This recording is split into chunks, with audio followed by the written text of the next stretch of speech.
안녕하세요. 다니쌤입니다. 제가 얼마 전에 뉴스 기사를 봤는데요. 지금 강아지를 키우는 애견인이 한 1100만 명이 넘는다고 합니다. 제가 3년 전에도 보면 이제 1000만 명이 넘어선다고 했는데 벌써 이제 1100만 해서 1200만 명으로 넘어가고 있죠. 우리나라 인구를 5천만 명으로 봤을 때 적어도 5명 중에 1명은 강아지를 키운다는 겁니다. 제가 5년 전에 마포구 연남동에 제 아는 지인이 부동산을 하셔서 토요일날 놀러 간 적이 있었거든요. 근데 그냥 손님이 많이 와가지고 제가 이렇게 얘기를 하다가 옆에 소파에 앉아서 그날 한 2시간 정도 부동산 사무실에 있었어요. 학생들도 있고 직장인들도 있고 들어오는데 이제 강아지를 이렇게 안고 들어오는 거예요. 그러면서 강아지하고 같이 살 수 있는 원룸이냐고 그런 이제 집을 구하는 거죠. 강아지하고 같이 사는 거를 임대인들이 좋아하지 않겠죠. 그래서 이제 대부분 그런 집이 없으니까 이제 왔다가 허무하게 이제 되돌아가는 거죠. 또 어떤 분은 이렇게 얘기도 하더라고요. 임대료가 비싸도 되니까 그런 주택 나오면 꼭 연락 달라고. 문제가 뭐냐면 이렇게 가족 단위로 이 반려견 하고 사는 사람도 있지만 이런 혼자 사는 1인 가족들도 반려견 하고 굉장히 많이 사는데 이들을 위한 이들이 들어갈 만한 집이 없다는 게 이제 지금의 또 현실적인 이제 문제입니다. 제가 그때 강아지를 키우는 임차인들이 그 집을 구하는 또 구하지 못하고 이렇게 되돌아가는 모습을 보면서 나중에 번뜩이는 아이디어가 태어났어요. 그래서 제가 그 당시부터 해서 이제 많은 준비도 하고 자료도 모으고 일본에도 갔다 오고 하면서 그 애견인 전용주택이라는 이제 컨셉을 이제 찾아내게 됐죠. 자, 오늘 제가 여러분께 이제 소개시켜 드릴 내용은요. 그 애견인 전용주택 그 경쟁력과 그 수익의 비밀에 대해서 이제 말씀을 드리려고 합니다. 자, 보시기 전에요. 구독, 좋아요 부탁드리겠습니다. 네, 이제 보시는 것처럼 제목이 이렇습니다. 경쟁력 확보, 또 임대 수익 증가를 위한 애견인 전용 주택입니다. 저는 이제 뼛속까지 애견인이에요. 어렸을 때부터 이제 강아지를 키워왔고, 그래서 강아지하고 사람하고 이 주택이라는 공간에서 사는 게 여러 가지 불편한 요소가 많이 있거든요. 아주 어렸을 때부터 그런 것들을 느끼고 살아왔죠. 그런데 이제는 이런 이제 애견인 전용주택이 필요한 시기가 돌아온 것 같습니다. 지금 제가 이제 준비를 하고 있고요. 적어도 내년 정도부터는 좀 본격적으로 이 주택도 시장에 공급을 해볼까 지금 고민 중에 있습니다. 이제 여기 보시면요. 이제 부동산 이제 투자 또 노후에 뭐 임대소득이 나오는 이런 부동산을 투자하시는 분들이 많은 고민들이 있어요. 여기 이제 보시면 뭐 이렇게 수익형 부동산이나 이런 것들이 보면 종류가 굉장히 많이 있습니다. 뭐 다세대, 다가구, 아파트, 오피스텔, 게스트하우스, 뭐 상가 건물 등등등 많은 그런 부동산 상품들이 있죠. 은퇴 후에 노후에 어떤 임대소득이나 자본 가치가 올라갈 수 있는 그런 부동산 상품을 고르는데 이렇게 많은데도 불구하고 또 마땅히 고를 게 없어요. 그죠? 뭐 서울에 웬만한 거 오피스텔 골라보면 뭐 한 4% 정도밖에 안 되고 가격도 잘 안 오르고 그래서 상품은 정말로 많지만 막상 내가 하려고 하면 마음에 드는 상품이 없는 거죠. 그렇죠? 그래서 애견인 전용주택이 앞으로 그 은퇴자들한테 경쟁력 있고 임대 수익도 꽤 많이 나오는 하나의 이제 좋은 상품이고 이제 기회가 될 수 있을 거라고 이제 판단이 됩니다. 몇 년 전에 조사한 게 있습니다. 어떤 조사를 했냐면 집에 대한 불만을 쭉 조사를 했는데 1위, 2위를 제가 오늘 말씀드릴게요. 첫 번째가 뭐일 것 같아요? 불만 1위. 네, 바로 비싸답니다. 당연하죠. 너무 비싸요. 그죠? 일반인들한테는 이 집이라는 게, 주택이라는 게 굉장히 비싸죠. 자, 그런데 두 번째 불만이 있었어요. 뭐일 것 같아요? 여러분들은 두 번째로 뭐가 불만이십니까? 네, 바로 이겁니다. 내 라이프 스타일에 맞는 집이 없다는 게 두 번째 불만 사항이었어요. 이제 국민소득도 높아지고 사람들의 수준도 높아지면서 그냥 공장에서 찍어 나오듯이 나온 그런 집 말고 나의 라이프 스타일, 나의 생활 패턴에 맞는 집을 요구하는 분들이 굉장히 많아지고 있다는 거죠. 이게 이제 두 번째 불만입니다. 지금 아까 애견 인구가 한 1200만 명 가까이 늘어간다고 하는데 지금 이런 반려견들, 애견인을 키우는 사람들의 집이 없다는 거 그분들의 라이프 스타일이 있거든요. 강아지를 키우면서 그런 불만들이 굉장히 큰 거죠. 근데 그들을 위한 주택이 아직 거의 공급이 되지 않고 있는 게 지금 또 이제 문제입니다. 즉, 이 문제라는 거는 해결만 되면 엄청난 이제 기회가 되는 거죠. 일본 같은 데는요, 우리나라보다 이 주택 시장이 한 20년 정도는 더 발전해 있는 것 같아요. 거의 문화도 비슷하고 일본이 하는 패턴들을 좀 많이 쫓아가고 있어요. 주택 시장도 보면요. 근데 일본은 어떤 이제 매니아층들을 위한 주택들이 이미 많이 일반화돼 가고 있어요.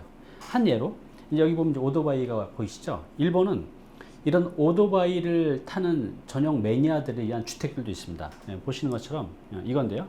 보통 이렇게 1층에 오토바이를 두고 여기 보시면 2층에서 이제 원룸 형식으로 되어 있어요. 그래서 여기는 그래서 오토바이를 가진 임차인들만 모여 사는 공간이에요. 그래서 자신의 오토바이를 1층에 보관하고 2층으로 올라가서 이렇게 주거할 수 있는 이런. 그래서 이런 데들은 오토바이 매니아들이 서로 들어오려고 해요. 그리고 임대료도 비싸다고 합니다. 10평짜리가 100만 원이면 똑같은 공간을 제공하지만 여기는 한 120에서 130만 원 정도. 그래도 들어온다는 거죠. 왜? 자신의 딱 라이프 스타일에 맞는 주택이기 때문에. 자, 여기 보시면요. 그 애견인 시장에 이제 놀라운 이제 변화가 어떻게 일어나고 있는지 한번 보여드릴게요. 수치로. 참고로 이건 제가 키우고 있는 강아지입니다. 모모. 제가 저번 영상 때도 한번 보여드렸을 거예요. 예쁘죠?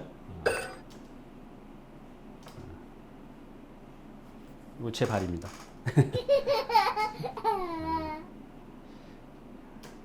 자, 이렇게 저도 뭐 평생을 애견인으로 살아왔지만, 자, 여기 보시면 반려동물 시장 이제 성장이 어느 정도로 이제 되고 있는지 보여주고 있는데요.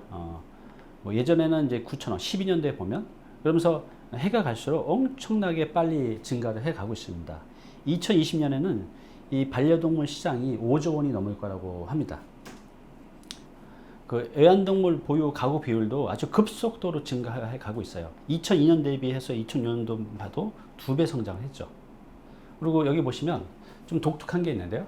반려동물 양육 후 긍정적 변화. 첫 번째가 뭐냐면 66%가 또 하나의 가족이 생긴 것 같다. 이제는요, 이 강아지를 키우는 분들은 이게 개가 아니라 가족이라고 생각해요. 사실 저도 그렇거든요. 뭐 강아지를 안 키우는 분들은 이상하게 보실지 모르겠지만 강아지를 키우는 분들은 그냥 가족이에요. 가족. 굉장히 소중한 거죠. 자, 여기 보시면 그러니까 반려동물 가구당 관련 지출을 보면 그러니까 양적으로도 증가를 하고 있지만 그러니까 반려동물을 키우는 그 반려인의 숫자도 증가하고 있지만 그 질적으로도 증가를 하고 있어요. 그 말은 뭐냐면 여기 보시면 지출 비용이라고 하죠. 월 평균 지출 비용. 예전에는 뭐 사료만 주는 정도가 아니라 이 지출 비용도 이제 기하급수적으로 늘어가고 있습니다. 요즘에는 뭐 강아지 키우시는 분들 보면 어떤 음식 같은 경우 아주 비싼 거. 저도 우리 강아지한테 지출되는 비용이 뭐 옷, 사료, 간식, 개 집 포함해서 굉장히 많은 지출이 나가요. 의료비까지 포함해서. 그런데 이제 전혀 아깝지가 않은 거죠. 왜? 가족이니까요. 이렇게 그 이 애견인 시장, 이 반려견 시장의 이 양적 또 질적 성장이 뭐 거의 기하급수적으로 성장해 가고 있습니다. 여기 이제 보시면 2020년에는 이제 5조가 넘는다는 거고 지금 애견 유치원, 애견 양로원, 또 애견 장례식장까지 속속들이 지금 생겨나고 있는 시장입니다. 잘 이해가 안 가시죠? 그리고 여기 보면 이제 반려동물 관련 카드도 이제 사용액이 늘어나고 있는데 하나은행 같은 데서는 이 반려동물을 위한 전용 카드까지도 나와 있는 상태입니다. 그리고 자식을 키우시는 분들은 본인이 사는 주택을 선택할 때 학교가 가까운 데를 선택하시잖아요. 근데 이제 강아지를 키우시는 분들은요, 여기 보시면 동물병원 다니기 편한 곳을 선택한다고 합니다. 자신의 라이프 스타일이 기준이 되는 게 아니라 우리 강아지를 위해서 빨리 병원에 갈 수 있는 이제 그런 곳들이 어떤 주택을 선택하는 이제 기준이 되기도 한다는 거죠. 이런 애견인하고 동반해서 갈 수 있는 이런 이제 펜션들도 이제 속속들이 나오고 있습니다. 왜냐면 강아지를 키우신 분들은 뭐 1박 2일, 2박 3일로 여행을 가게 되면 강아지를 어디 맡길 데가 없어요. 물론 뭐 애견 호텔이라는 것도 있긴 하는데 이제 그런데 맡기고 싶어 하지 않거든요, 애견인들은. 근데 지금 펜션을 놀러 갈 때 지금 뭐 웬만한 펜션에서는 강아지하고 같이 오는 걸 허락하지 않아요. 그런데 만약에 이렇게 강아지하고 같이 갈 수 있다고 하면 그곳이 경치가 아름답지 않아도 내가 희망하는 곳이 아니라 할지라도 강아지하고 같이 갈 수 있다고 하면 그것을 선택한다고 합니다. 그래서 이렇게 애견이하고 동반 가능한 펜션들도 지금 나타나고 있다는 거죠. 그리고 여기 보시면 지금 경기가 엄청나게 안 좋잖아요. 근데 이 반려시장은 완전 정반대입니다. 저 같은 경우는 시간이 일요일밖에 안 나니까 그 일요일 날 우리 강아지 미용을 시키거든요. 한 달에 한 번이나 두 달에 한 번 정도. 한 보름 전에 예약을 하지 않으면 예약이 안 돼요. 일주일 전에 해도 예약이 안 됩니다. 그 애견 뭐 샵 같은 데는 뭐 그냥 미어 터져요. 이런 불황에서도.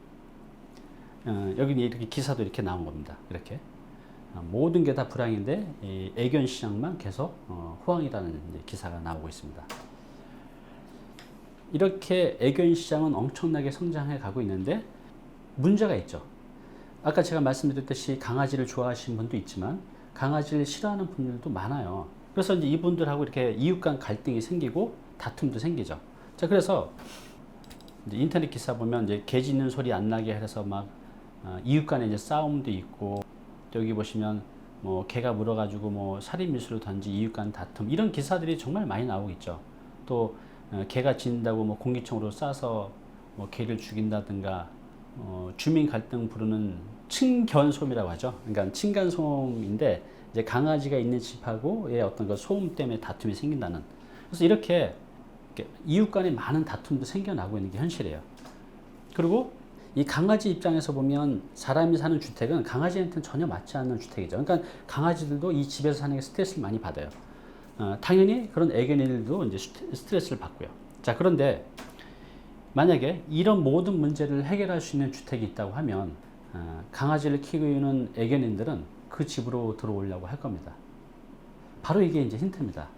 1000만 명이 넘어가는 애견 인구, 그리고 이런 모든 문제가 해결되지 않은 상태에서 현재 살고 있는 반려견과 애견인들. 그래서 제가 이런 모든 문제를 해결할 수 있는 애견인 전용 주택을 생각하게 됐습니다. 제가 이 강의는 5년 전부터도 해왔고, 그래서 이 강의를 들었던 이제 건축업자들, 그런 분들이 이미 이제 지역에서 한두 개씩 공급을 하고 있는 걸로 알고 계세요. 사실 이거는 이제 저만이 하려고 제가 그 많은 비용과 시간을 들여서 엄청난 자료를 수집했었는데, 앞으로 제가 이 자료는 유튜브 공간을 통해서 하나씩 다 공개를 해 드릴 겁니다. 오늘은 이제 제가 간단한 것만 공개를 해 드리고요. 그래서 여기 보시면 되게 행복해 보이죠. 애견인들끼리 모여서 사는 겁니다. 애견인들끼리 일정한 이제 공동주택에서, 아파트일 수도 있겠고 아니면 뭐 다세주택, 빌라에서 애견인들끼리만 이렇게 모여서 사는 거예요. 서로 눈치 안 보고. 그래서 되게 행복해 보이죠. 이런 공간을 만든다고 하면 많은 분들이 당연히 들어올 거라고 판단이 돼요. 자, 그래서 여기 보시는 것처럼 현재는 너무나 많은 문제가 있어요. 청결 문제, 냄새 문제, 강아지를 키우게 되면 또 공간에 대한 문제, 또 소음 문제, 또 애견 목욕하는 문제, 그다음에 대소변 문제, 그 강아지 입장에서 보면 강아지만의 어떤 공간의 문제, 환기 문제, 또 순환 문제, 또 미용 및 병원 문제, 뭐 산책에 대한 문제. 도심에서는 산책할 데도 없거든요. 반려견하고 애견인하고 이렇게 사는 공간에서 이렇게 수없이 많은 문제들이 있어요. 근데 이런 문제들을 그냥 불편하지만 해결 방법이 없으니까 그냥 안고 살아가는 거죠. 그런데 만약에 이런 문제가 다 해결된다고 하면, 여러분들 혹시 보시고 계신 분들 중에서 애견인 있으시잖아요. 자, 이런 문제가 해결된다고 하면 그 집에서 살고 싶으시겠죠. 네, 당연합니다. 아까 말씀드렸듯이 더 많은 비용과 더 많은 노력을 하서라도 반드시 그 집으로 이사를 가려는 분들이 굉장히 많으실 거예요. 그죠? 이게 바로 제가 이제 생각해낸 이제 아이디어인데요. 일본은 이런 것들이 이제 이미 일반화되어 있습니다. 자, 한번 영상 한번 잠깐 보실게요. 자, 여기 보시면 이쪽은 이제 강아지가 뛰어가죠. 그래서 여기 보면 여기 이제 코팅이 되어 있는 데고요. 여기는 코팅이 안 되어 있는 일반 바닥 자재예요. 자, 뭐가 문제냐면 얘가 좀 미끌리죠. 그죠? 근데 이쪽은 이제 코팅이 되어 있어서 이 강아지가 미끌리지가 않아요. 이 강아지가 이렇게 걷다가 이렇게 미끄러지면 그 근육 파열도 일어나고 굉장히 관절도 안 좋아지고 해서 이런 데가 있으면 강아지한테 굉장히 안 좋다고 합니다. 그러니까 강아지한테도 굉장히 큰 문제죠. 또 뭐가 문제냐 하면 요런 코팅이 안 된 데를 막 걸어 다니면 발톱이 있으니까 소리가 나요. 그러니까 그 소리가 조용할 때는 밑에 층에서는 이게 굉장히 스트레스거든요. 근데 이렇게 코팅 바닥이 돼 있는 완충제가 있는 데서는 소음도 안 나요. 그러니까 이런 자재 하나만 써도 우리가 주택에서 살면서 강아지한테 생기는 문제, 또 이웃 간의 소음에 대한 문제, 이런 여러 가지를 이 바닥재 하나만 깔아도 다 해결이 가능한 거죠. 근데 이렇게 만들어진 데가 없잖아요. 네, 그럼 영상 하나 더 보시겠습니다. 자, 이건 정말 획기적인 겁니다. 애견인 주택에 반드시 들어가야 될 거예요. 이거 하나만 애견인 주택에, 그러니까 우리가 살고 있는 이런 주택에 넣어준다고 하면 애견인들은 정말로 너무 행복해 하실 거예요. 왜냐하면, 자, 이게 보시는 게 뭐죠? 강아지가 있죠? 이게 뭐냐면, 이제 흔히 말하는 요리 세면대인데, 이 강아지 키우신 분들은 아시겠지만, 보통 여러분들은 어디서 강아지 목욕을 시키시나요? 네. 욕조에서 하죠. 이렇게 막 허리 굽혀가지고. 근데 강아지 한번 목욕시키는데 한 20분 정도? 30분 정도 걸리는데, 이렇게 불편한 자세로 이 목욕을 시키면 강아지도 불편하지만 사람도 이 30분 정도 하고 나면 허리가 완전히 부러집니다. 그런데 이 보시는 것처럼 애견샵에 있는 것처럼 이렇게 강아지를 목욕시킬 수 있는 최적의 상태로 만들어진 세면대예요. 그래서 강아지도 편하게 목욕을 할 수 있고 사람도 선 상태에서 애견샵에서 하듯이 아주 편안하게 이렇게 목욕을 시킬 수 있는 거죠. 건조까지 하고. 그리고 사람도 여기서 세면도 하고 강아지도 목욕할 수 있는 이제 이렇게 공용 공간으로 만들어 놓은 거예요. 애견인 주택에 반드시 필요할 필수품 중에 하나죠. 그렇죠? 이런 거 하나만 갖춰놔도 애견인들은 너무나 행복합니다. 강아지도 편하고 사람도 많게는 뭐 매일 목욕시키는 사람도 있다고 하는데 저는 그렇지 않고 한 2주에 정도 한번 목욕시키는데 이런 게 있다고 하면 정말로 삶의 질이 높아지죠. 그죠? 그래서 이제 제가 뭐 2개 영상 보여드렸는데 이런 강아지하고 살면서 꼭 필요한 것들이 많이 있는데요. 이런 것들을 한두 개만 장착시켜놔도 애견인들은 정말로 행복한 삶을 살아갈 수 있을 거라고 생각이 듭니다. 자, 그래서 이 매니아 주택, 특히 애견인 전용 주택은 임대주택이죠. 정말 이제 새로운 시장이라는 겁니다.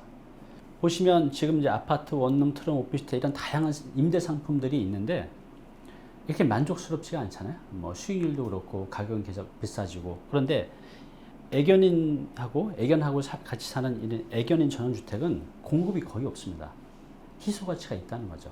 그래서 이런 것들을 내가 임대 상품으로 만들어서 하게 되면 공실 없이 꽤 수익률이 높게 운영이 가능하다는 겁니다. 자, 그래서 1편은 이제 이걸로 마치고요. 다음 편에서는 이 애견인과 또 반려견의 문제를 해결한 그 주택을 실제로 제가 평락을 한번 이제 보여드리겠습니다. 그리고 이렇게 해결한 이 임대주택이 실제로 임대소득은 얼마나 더 일반 주택에 비해서 더 많이 나오고 그로 인한 내가 팔았을 때 매매 가치는 얼마나 더 높아지는지 어떤 이익이 있는지에 대해서도 제가 말씀드리고요. 그리고 이제 이런 것들을 어떻게 나의 기회로 만들지에 대해서 이제 2편에서 찾아뵙겠습니다. 자, 2편에서 여러분들이 궁금해하는 임대 수익, 주택의 가치, 또 가격의 상승 이런 것들이 어떻게 이루어지는지를 제가 이제 말씀을 드릴 테니까요. 자, 2편에서 다시 뵙겠습니다.